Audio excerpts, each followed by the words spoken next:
Odafe Oweh was excellent after the Chargers traded for him midseason last year, but he is a free agent and the Chargers have to do what it takes to bring him back for 2026.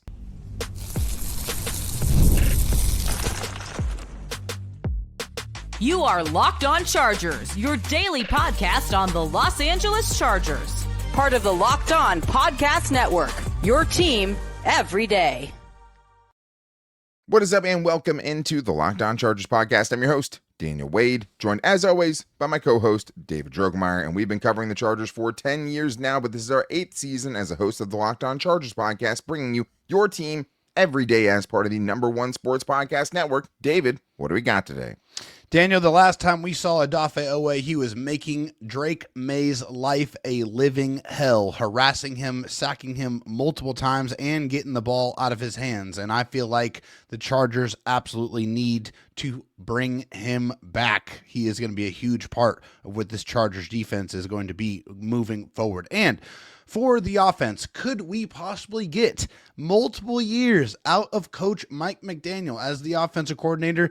Man, that would be awesome, because I think that would do wonders for Justin Herbert. And I think we all know how good Joe Alt is. And when he gets back, I think he has an all-pro and probably multiple all-pros in his future. Yeah, I mean, if he plays the way he did last year and the few times we got to see him, I don't think that's out of the question by any means. But today's episode is brought to you by FanDuel. It's the last call for football on FanDuel. If you're a new customer, bet just $5 and get $200 in bonus bets if you win.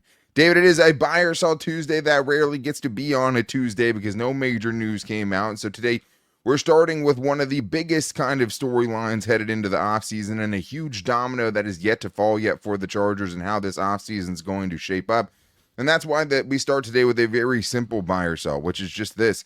Buy or sell, the Chargers re-sign Odafe Oweh. Yeah, the answer is absolutely yes, and I'm going to buy it that they should and they will re-sign Odafe Oweh. They simply did not ship out a 5th-round pick to have him for 10 games. That wasn't the goal. This was definitely a move that was for the now and for the future. And obviously that's going to come with a, very nice contract. I mean, you look at Odafe Oweh before he got to the Chargers, 12 pressures in 5 games.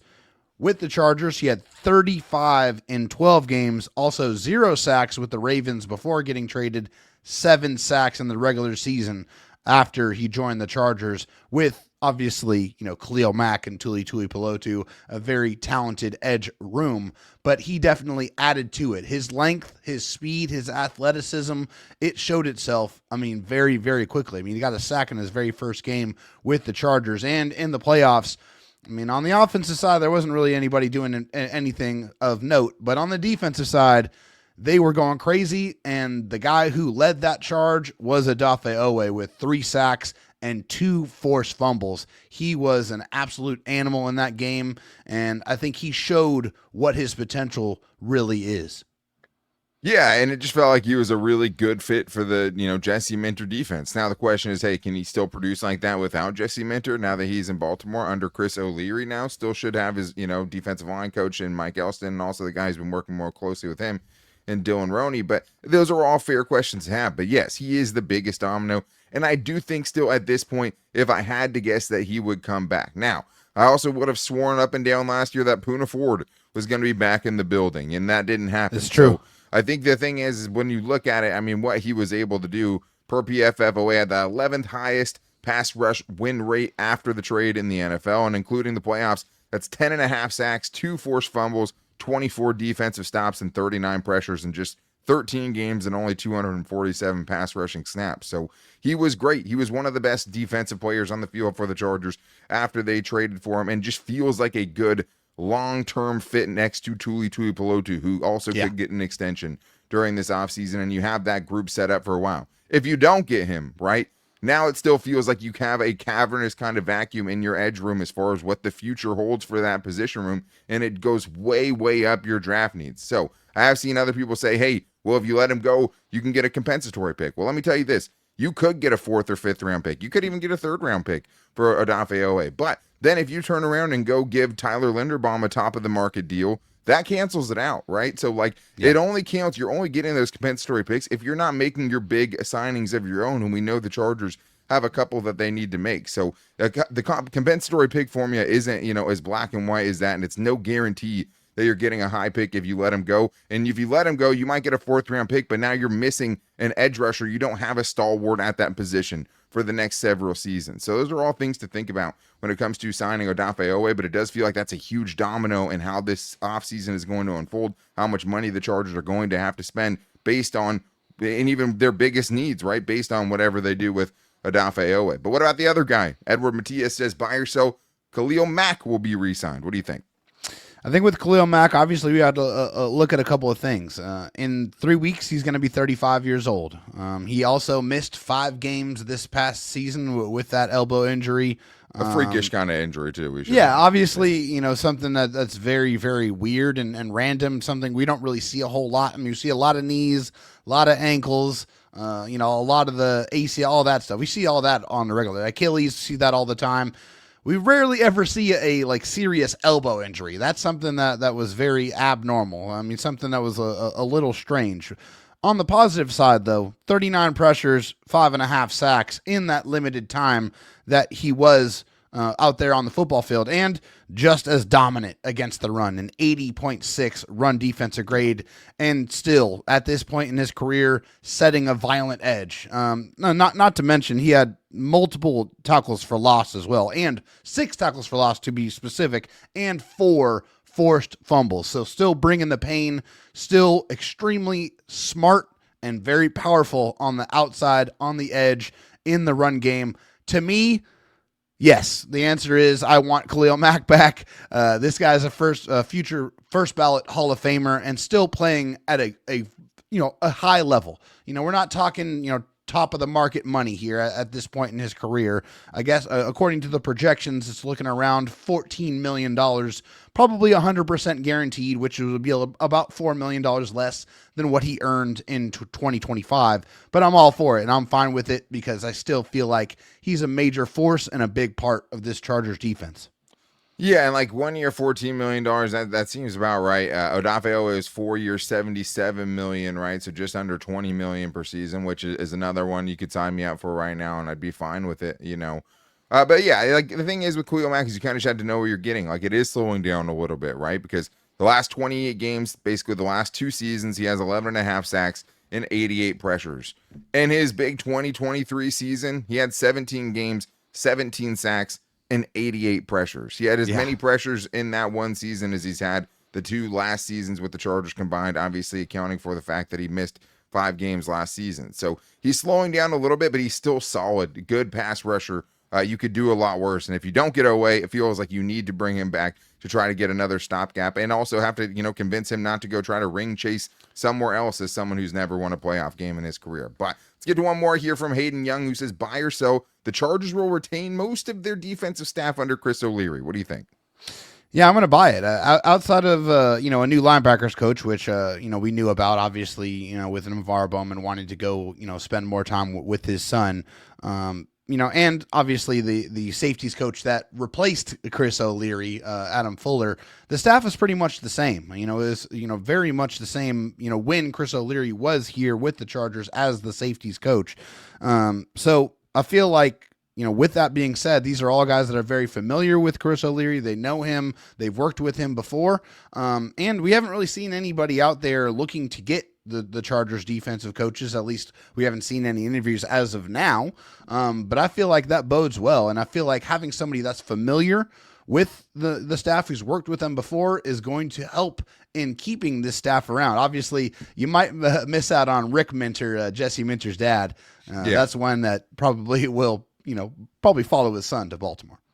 I think so. I mean, I think a big step in this is the fact that the Ravens hired a defensive coordinator on Monday and Anthony Weaver. So you can't have someone like a Steve Klinkscale get a promotion to go there. They already have their defensive backs coach too, so it feels like he's safe in Los Angeles. Mike Elston didn't, he seems safe. He's out with Jim Harbaugh at the Senior Bowl. Dylan Roney still around. And just to make it clear, Adam Fuller, who replaced Chris O'Leary, was with the team last year. So you are still retaining him, or at least that's how it seems right now, to keep things pretty close to what you had last year, which, gave you one of the better defenses in the league. So at this point, By design or not, it looks like the Chargers are keeping a lot of those, guys they had in place, and that Jesse Minter is not trying to poach them because we haven't even seen a single interview requested as of this point. But we still have much more to get into, because what if Mike McDaniel does stay more than 1 year? We're getting into that and more in today's Locked On Chargers podcast.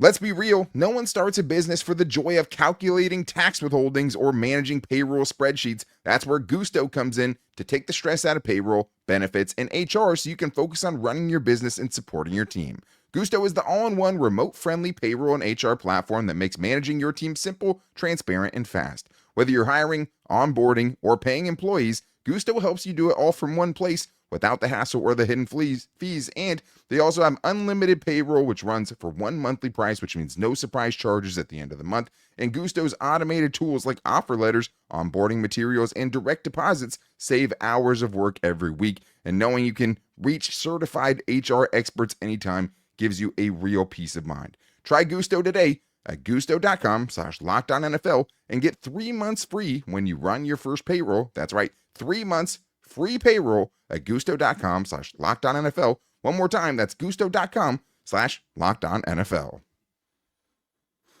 Guys, it's the last call for football on FanDuel. One final Sunday, one last kickoff, the final chance to get in on the action before the NFL season officially comes to a close. This is Super Bowl 60, and FanDuel is making sure you're right in the middle of it with a special offer just in time for the biggest game of the year. Whether you're backing the favorite, riding with the underdog, or building one last same-game parlay, this is the game everyone's been waiting for. This is where predictions turn into plays, stats turn into storylines, and every snap feels bigger. It's the perfect way to cap off the season and make the Super Bowl even more exciting from kickoff to the final whistle, especially when it doesn't matter what the scores of the game. You can keep betting with FanDuel. So if you're a new customer, you can bet just $5 and get $200 in bonus bets if you win. So make it count, because after the Super Bowl, this season is over. Last call for football on FanDuel, an official sportsbook partner of Super Bowl 60. Visit FanDuel.com to get started. David, we have more buy or sells to get into, and thank you to all the everydayers who contributed to all of your, storylines and overreactions for the show. And we had so many good ones and keep getting so many good ones that at some point we'll definitely have to fill more into another show, maybe later on this week. But we do have one here that is definitely looking at the more optimistic side of the Mike McDaniel experience, and it's from Scott, who says, buy or sell, Mike McDaniel spends at least 2 seasons with the Bolts as OC, not because the Chargers fail, but because this year's coaching carousel makes it unlikely there will be attractive head coach openings for 2027. Who? Maybe Cincinnati or Indianapolis at best, somehow Philadelphia. David, what do you think? Yeah, I think that is a very, very good point. There was a ton of turnover in this year's coaching carousel. Almost a third of the league, yeah. Yeah. Unbelievable amount of coaches and coordinators that, switched places and found new teams. I think that is a legitimate possibility.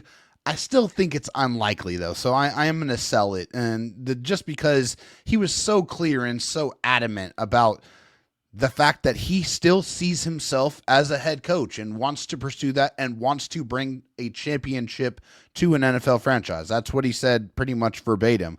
The Bucs, hey, who knows there? That could definitely be something. The Cincinnati Bengals, another offensive team that has a quarterback and some very high-powered weapons there. I could see why that would be attractive. There is a couple of options out there that could be a reality. And so can you imagine? Mike McDaniel goes from Tua to Justin Herbert to Joe Burrow. From a coaching perspective, you want to give yourself the best opportunity to go out there and score points and win games. You could do a whole lot worse than those 2 quarterbacks. Yeah, I think it feels like this right now, but I'm going to sell it because I do think, even the ones you mentioned there, why would he not, take that chance? If Indianapolis, if he doesn't want to roll the dice with Daniel Jones or whatever they have going on there, fair. That seems like it's, potentially exploding. I understand that. But Philadelphia with Howie Roseman, I don't know if Nick Sirianni, honestly, is a great coach. He just won a Super Bowl, or an elite coach, right? He's not X's and O's guy for sure. Arguing with his players on the sideline. Yeah, well, and that seemed the bad vibes were definitely in Philadelphia last year, and that's a city that is not patient, right? So a first round playoff loss this year, another, they don't make the playoffs next year. Yeah, he can absolutely be out. Cincinnati, there was a chance Zach Taylor was gone this year. Tampa Bay, same thing, right? Todd Bowles probably one missed playoff season Oweh in a bad division of being fired. He could have got fired this year too. So as much as it feels like it right now, there's probably going to be some attractive openings, and those ones you said are definitely attractive enough for Mike McDaniel to have interest in those, especially if he's one of the top options in 2026. But let's get to this one here from Nameless David, who thinks there is reason, and a lot of it, for optimism right now for this Chargers team. Hey, fellas. Appreciate all you guys do. Hey, I've got a question for you. Do you have more optimism now this season than you did in Jim Harbaugh's first season? Just a quick question for you. Thanks. Appreciate all you guys do. Dave, that's a good one because, I don't know if there's a high that we could have that would match what it felt like to get Jim Harbaugh, right? But as far as, what we felt like actually going into Jim Harbaugh's first season, right, in the actual situation with the team, I don't think it's crazy to be more optimistic going into this year. Yeah, not at all. I think there's no question that I was extremely happy when the Chargers hired Jim Harbaugh because, I knew things were going to change for the team in a positive way. However, I am a lot more optimistic and more excited because I think there's a real legitimate chance if the Chargers make the right moves that they could be competing for a championship. And as an original San Diego sports fan, none of my teams have ever won a championship. The Padres, the Chargers, hasn't happened. So I think right now, with how things are heading, and if they unfold the right way, if they make the right moves, they fix the things they need to fix, which I feel like it is not far-fetched at all, that they could be competing for a championship. I felt like in the first year it was great to have a coach because we knew things were going to change, but now I think things can change to where they get some hardware. Yeah, I never really had Super Bowl aspirations in year one of Jim Harbaugh, right? Because of the situation they took over, having, an aging roster with bloated contracts and being like $60 million over the cap at one point. I definitely have measured expectations, and I think the key thing here is they still have Jim Harbaugh, right? That part doesn't go away. And I think that, for me, 2026, I've said this before, was always kind of the year that I felt like, hey, once you get to 2026, it has to be competing for championships and being legitimate contenders every year from there on out under Jim Harbaugh. And I think they could get there with a good offseason. But I never was super optimistic with Greg Roman as the Chargers offense coordinator. I never liked that move, and also knew that the roster gymnastics and kind of the overhaul of the roster was going to have an effect. Now, I think this year I am, buying it because I'm more optimistic because there's a chance they have two good coordinators this year, right? And we didn't know what Jesse Minter was going into first year of Jesse Minter either, right? And one of them is probably going to be elite in Mike McDaniel because he's shown he can be.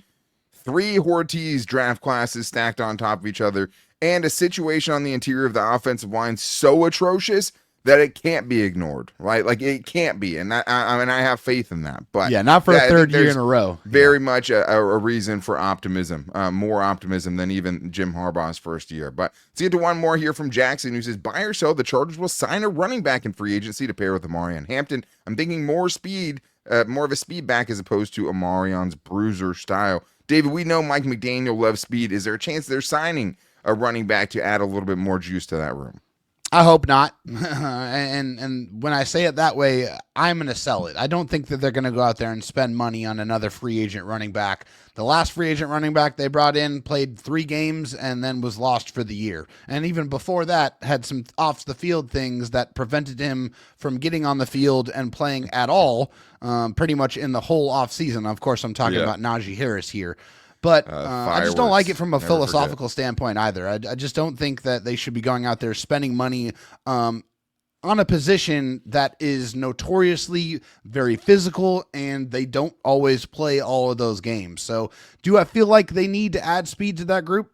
For sure. I completely agree that it would be a great compliment to Omarion Hampton and what he brings to the table, but I think I would probably rather take that chance later on in the draft than spending free agent money on it.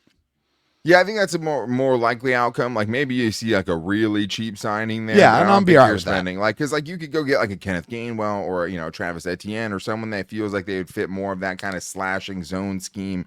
Just need a crease that can take it. But I don't think a lot of people think Omarion Hampton isn't a good fit for the offense, but I disagree with that. I think he has plenty of burst and the vision to work in his zone offense. I know the comp coming out of it, or at least the scouting profile, has had him as more of a gap scheme type of runner, and there's still going to be some of those elements in it. But Devon Achane led the league in yards per carry last year, right? That's a 4.3 240 guy. Like over a 2-year span in Miami, they drafted Devon Achane and also Jalen Wright from Tennessee, 2.43 running backs in a 2-year span. Also drafted Ollie Gordon last year. Didn't have that 40 time, but they drafted a lot of running backs there. So I do think they'll try to find some more premium speed at that position, but I agree with you that it'd probably be later on in the draft when we see it. But we still have more to get into, including if this year Joe Alt gets his first All-Pro nod, and if the Chargers are actually going to release Bradley Bozeman. We'll get into all that and more in today's Locked On Chargers podcast. This episode is sponsored by BetterHelp. February can be a lot. Flowers, candy, stuffed animals, and so much talk about relationships, and it honestly feels like everyone else has it all together in their love life.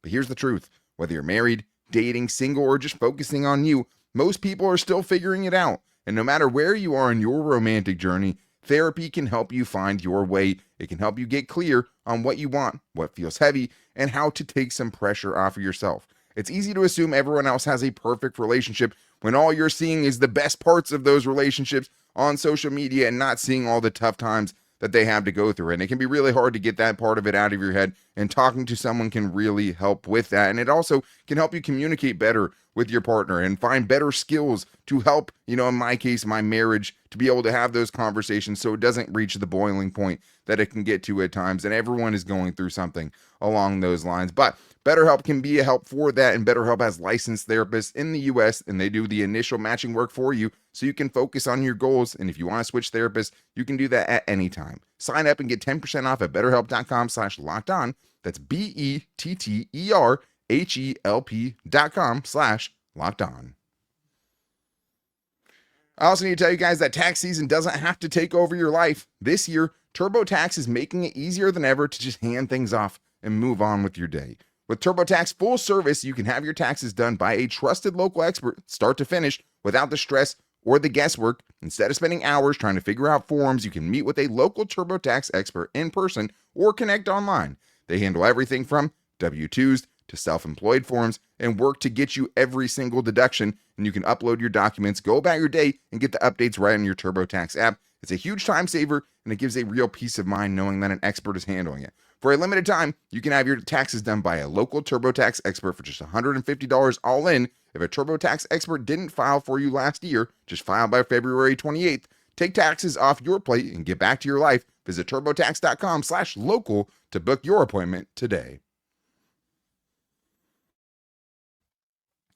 David, well, it is a buy or sell Tuesday, and we still have more overreactions and storylines to get into, including a positive one here about a player we just didn't, frankly, get to see enough of last year, and that is Joe Alt, who somehow in 6 games was able to get a Pro Bowl nod. And I know if everyone has seen all the Pro Bowl stuff out there, that take that for how you will, right? But it doesn't take away from how impressive he was in 2025, leading to this buy or sell here from Big Geo, who says, buy or sell, if Joe Alt is healthy for the entirety of next season, does he have a chance at an All-Pro? What do you think? Absolutely, yes, he has a chance. He doesn't have a chance. I think if he stays healthy for 17 games, the way he played last year, I think there's no question that he's going to win the All-Pro award. It was unbelievable what he did in such a short period of time. Just to put it in perspective here, in 6 games that he played, this is a joke. 1 sack and 7 pressures allowed in 6 games. Yeah. That's the epitome of dominance from an offensive lineman, an offensive tackle. That's crazy. You're just not getting anywhere close to anybody when he's out there on the field. And not to mention that, not only that, but he was a great run blocker as well. I think Joe Alt is the total package. He's everything that you could ever want out of an offensive lineman, with the size, the length, the intelligence, the family bloodline. I mean, this guy is the real deal. When he is out there on the field and he's healthy, there's not really many other people that are better at the position in the entire sport. Yeah, not to mention he's like 6'9" with like a pterodactyl's wingspan, right? Like he was built in a lab to play the position, and he large moves. Human. Like, the thing is, you can be that big, and a lot of times you're going to be pretty unathletic. Like, I remember, a kid in high school who, like, legitimately was a 7-footer. And so they tried to have him play basketball. Turns out the kid just was not athletic at all. Like, so, like, sometimes size isn't everything. but the combination of the rare size and speed for Joe Walt is just something you don't see really ever. I mean, he made the Pro Bowl in 6 games, obviously, and like, let's be honest, right? Didn't play in, more than half of 2 of those games, obviously, because he was injured in them, right? But yeah, like, you're giving up around a pressure per game, so like a 17 pressure season, like, yeah, you'll sign up for that anytime. And like 7 pressures and almost 200 pass blocking snaps is super impressive. Plus, I think you'll also get to see, his athleticism shine more in a Mike McDaniel's type of offense. And I really, really believe in that. And that is a lot of fun to think about it. Now, I think he might have had a better shot if he stayed on the left side. Like, the right side has 2 mainstays. Penei Sewell has been up there, right, the last several years and has the draft stats to kind of back it up. Lane Johnson, we'll see. Could he retire, right? Yeah, it's Can like he stay getting long in healthy? the tooth. Yeah, so 2nd-team All-Pro maybe. Left side, you have guys like Trent Williams and Garrett Bowles and Tristan Wirfs, right? All those guys are aging, though. Like, Trent Williams, Garrett Bowles are both 34. I mean, Trent Williams is 37. So yeah, that's gonna, they're gonna age out pretty soon. And then it's just, basically Tristan Wirfs on the left side as kind of the one guy there that's still right at the top of his game. So yeah, I think he has a chance, especially at like a 2nd-team All-Pro nod for sure. Just because, like, I also think you saw this year with the Pro Bowl voting, and like because he probably would have been in the Protector of the Year running this year had he gotten that far. that's for sure. He has name brand value. Like, people know about Joe Walt, whether it's the size, whether it's the bloodlines, whether it was where he was selected in the draft or the top 5 pick. He's a well-known name, and that unfortunately is a big part of it. The notoriety you have is a big part of how these things get decided at times. It is. And how people feel about you. So yeah, it wouldn't surprise me at all. It's going to be tough competition. If he can get back and that ankle comes back, as we know it was destroyed by the end of last year, yeah, I think he has a good chance to do it. And I mean, we've already seen Rashawn Slater do that. So let's get to this next one here from Pandora, which is, I think, is a buy or sell that maybe seems like a foregone conclusion, but I know probably some fans still a little bit afraid about it. Buy or sell, Bradley Bozeman will be cut this offseason, or at the very least will have to fight for his position next year, possibly even fighting for the backup position. Love the show, by the way. David, that's from Pandora. What do you think?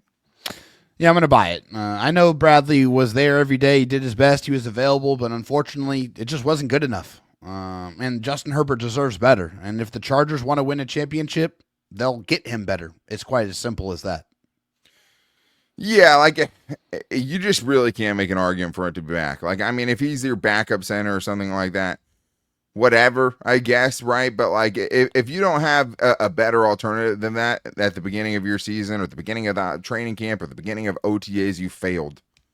Period. Right? Yeah. Like, that just, it is what it is. It isn't take a 4th round center in the draft and see if you can beat out Bradley Bozeman. Because the thing is, like, I know people will probably laugh at this, but like, I don't think he's a good fit for the scheme. Like, and he was a better fit for even how poorly he played. He was a better fit for Greg Roman's offense than he is for Mike McDaniel's offense. And I know, he's but not even athletic. with that, he was one of the worst centers in the league. But McDaniel's asked a lot of his center movement wise, reaching guys at the 2nd level, needing them to cover some ground. They will go with someone who has better feet, has more athleticism, maybe a little bit smaller at that position, instead of just trying to get a 6'6" guy out there because he's big, which felt like the case a little bit with Greg Roman. And it sucks. He's been on this show. Like, he's a great dude. Yeah, he's a great dude. I hope that he can catch on with another team and show improvement. But like, I'm not willing to let that try to be the case in Los Angeles. It would be a terrible job if the Chargers, if he's the backup, whatever, I guess. But like, even that, like, I think a message, your money is better spent elsewhere. Keep Andre James, in my opinion. Yeah,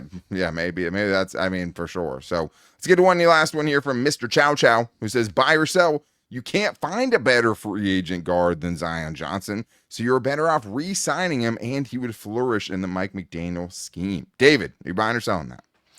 Yeah, I mean, if the buy or sell is you can't find a better guard, I'm going to sell that. I do feel like there's a couple of guys out there, maybe it's Kevin Zeitler, maybe it's David Edwards of the Bills. I feel like would be a pretty good fit there. Now, what I am going to say is I don't think it's going to happen, because having to replace 3/5 of your offensive line, starting offensive line, in one off season is a gigantic undertaking that I don't think a lot of teams would be able to do. And I just think it's a lot to ask. So I do feel like Zion is going to be back. And I also have said this, and I'll repeat it again. I do feel like Zion Johnson will be made better with a premium center in the middle, helping him, so he doesn't have to play. So he doesn't have to be the best player on a really bad offensive line. He can be a good player on a great offensive line. Sure. And like maybe he can be that, right? Like, and like maybe there is a chance you can find better. We'll see who ends up making it. And it depends who you ask, right? Zion Johnson's rated as the second best free agent guard by ESPN in their ranking, right? But you look on Pro Football Focus, he's not even in the top 10 of free agent guards. He's ranked 158th overall in this free agent class, all positions. So it's all over the map with Zion, which is kind of, I think, what his career has been. Like, that's kind of fitting because it's so hard to get a read on how good this dude could be. And every year is the year. Like, at some point, how many times are you going to say this is the year he breaks out and reaches his full potential? Because, like, the coaching staff was so complimentary of him that you'd feel like he has to be back until like the very end when things fell apart. They were also that way about Bradley Bozeman, right? And Bradley Bozeman told you himself after the season, you're not in those meeting rooms where they're telling me I'm doing a good job, basically is what he said in the aftermath of the year, right? But last year, Aaron Banks got almost $20 million per season. If that's what that dude makes for a former first round pick, like I think Zion's going to cost more than you think he's going to cost, period. Like, I don't want to pay Zion Johnson top of the line guard money. I just don't. Like, I think that your money is better spent elsewhere. And if you're having to spend the next 4 years still trying to figure out if he's good, that doesn't seem like a $20 million per season player to me. If we don't already know he's good right now, and his best season was pretty middle of the pack, right? Pretty average this year. And that was easily his best season. So at some point you just want to do something different. Like, I don't want to pay him top of the guard. If you get a good deal on him and you don't want to replace 3/5 of the line, I totally understand that, right? But at the same time, like with what those deals were last year for guys like Will Fries and guys like Aaron Banks and stuff like that, like I have no interest in wrapping up $20 million. Like, when you're telling me that's going to cost as much as someone like Odafe Oweh, I think that's an easy decision. There's only so much money you would eat into a big time. You're spending that kind of money on Zion Johnson. So yeah, I do think you can find better elsewhere, and I think you can find it probably cheaper, even if it's an older guy, just to figure it out until you can draft some young players at that spot and count on them to do it. But that is going to wrap things up for today's show. The good news is this is the only Daily Chargers podcast out there, so you can make sure you're back here tomorrow for the latest news, because I do think we haven't seen the last of the shuffling of this coaching staff, and also we're still waiting on that Chris O'Leary press conference. Why are you hiding Chris O'Leary, Chargers? Tell me now. We want to hear from the man himself, and that's just going to be a lot of fun. That dude has some juice. I'm really excited to hear what he has planned for this defense. But to make sure you don't miss it, go subscribe or follow for free on the Locked On Chargers YouTube channel and listen wherever you get your podcast from, as well as finding the show every day on all of our social media, where you can also hit us up for fan shows like the one today at Locked On LAC on Twitter, at Locked On Chargers on Instagram, and our Locked On Chargers Facebook page. If you wanted to call into the show like Nameless did today, you can do that at 323-524-7924 and leave us your 30-second Chargers voicemail there. But I'm still waiting. Still some news coming out and still a lot of off-season conversations to be had. So make sure you guys are back here tomorrow. But until then, take it easy and go Bolts.